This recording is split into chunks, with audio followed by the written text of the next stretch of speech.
Do you know 58% of searches on Google do not lead to any click because of AI overview tab? And with whatever clicks and traffic we generate from Google, do you know what's the conversion rate of that traffic for a lead generation business? It's 5 to 10%. And now we all know that some advertisers have started getting referral traffic from these AI tools like ChatGPT. Do you know what is the conversion rate for lead generation businesses from this traffic? It is 27%, which is 3 to 5 times more when compared to Google traffic, which is anyway shrinking. But the question is, how do we optimize generating this traffic from these AI tools for our websites? And that is where AEO or AI engine optimization comes into picture.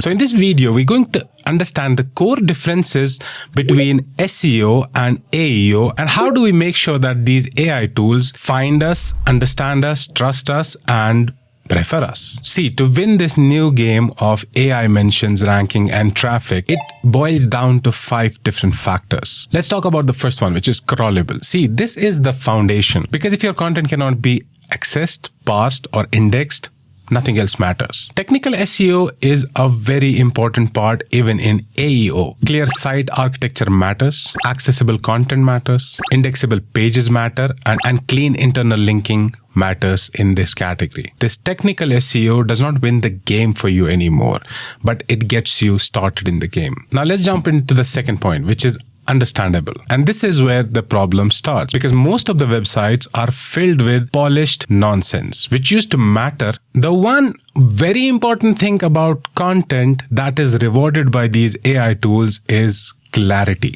As an advertiser, what do you do? Who do you help? How do you help? If this is clear on your website, that's when AI tools start rewarding you. Let me give you a simple contrast. A bad version is, on our website, we can mention, we help brands grow online through digital innovation. The AI tools optimization version with clarity would be, we help e-commerce brands scale their businesses using Meta ads, Google ads through media planning, strategy, and creative direction. In other words, when the AI systems come across your website, they should be very clear that what box to put you in. If they have any confusion, you are simply ignored. Now let's jump into the third point, which is credible. It's basically what the wider web thinks about you, and specifically, sometimes some of the websites are more important, like Reddit, Quora, which means third-party mentions still matter a lot. Reviews matter, interviews matter, testimonials matter, podcasts matter, citations matter, communities matter. So in short, having 100 blogs on your website talking about you and your services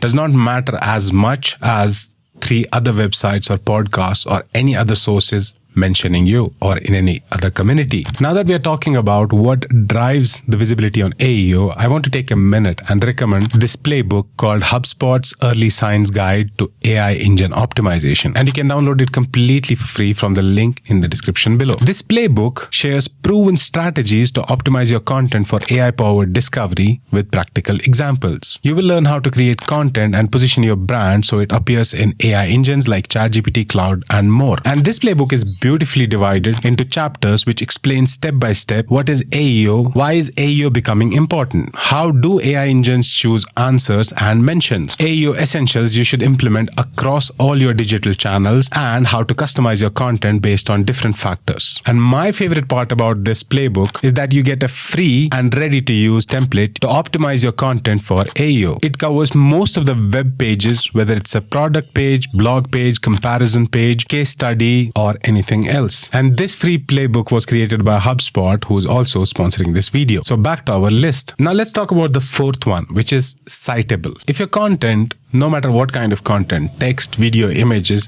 say mostly what other websites and other competitors and other advertisers mention on their content platforms, why would AI choose you? Here is what matters in the content. It has to be specific, it needs to have a structure, and most importantly, it's easy to extract, easy to remember, and easy to quote. If your content does not have original framing, no sharp definition, no memorable model, and no first-hand signal, it's a weak source material for AI tools. The fifth one is distributed. As an advertiser or a brand, if your expertise only lives on your website's weak. Modern visibility is reinforced across the web. Your website still matters, but so does YouTube, so does LinkedIn, so does podcasts, guest appearances, industry directories. And the point is not to create content everywhere randomly. It's what you want to reinforce across the web, across the different touch points. So before we move further, if I have to sum up what we discussed so far, old SEO is still important. It helps these AI tools to discover you. But the visibility guarantee within these AI tools comes from how easy it's to access you,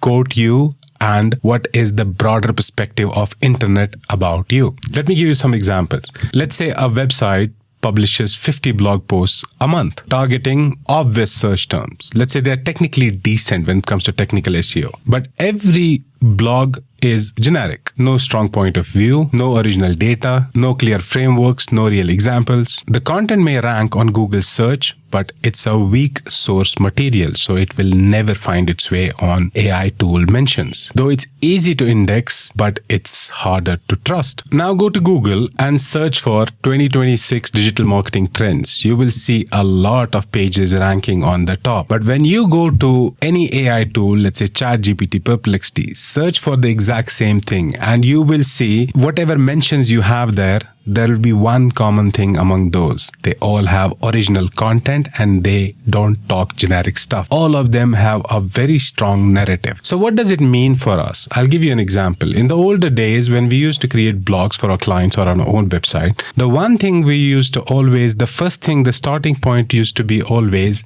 what is the main keyword which we are going to work on? Now, what do is we go back, and not just about our website, as a whole on our YouTube, LinkedIn, etc. We ask these questions. What topic do we want to be known for? What unique and useful contribution are we making on that particular topic? And is our opinion on this topic strong enough to be cited? How can we make sure that we have authority on this topic on other channels apart from just our website? Because unlike SEO, now your content should not just be optimized. It has to be clear, it has to be distinct, it has to be credible and repeated across the web. So if I have to sum up this topic of SEO versus AI search, I can just do it in one line. SEO is still a very important part of the game, but it's not the whole game anymore. That's all for this video. Thank you so much, and I will see you in the next one.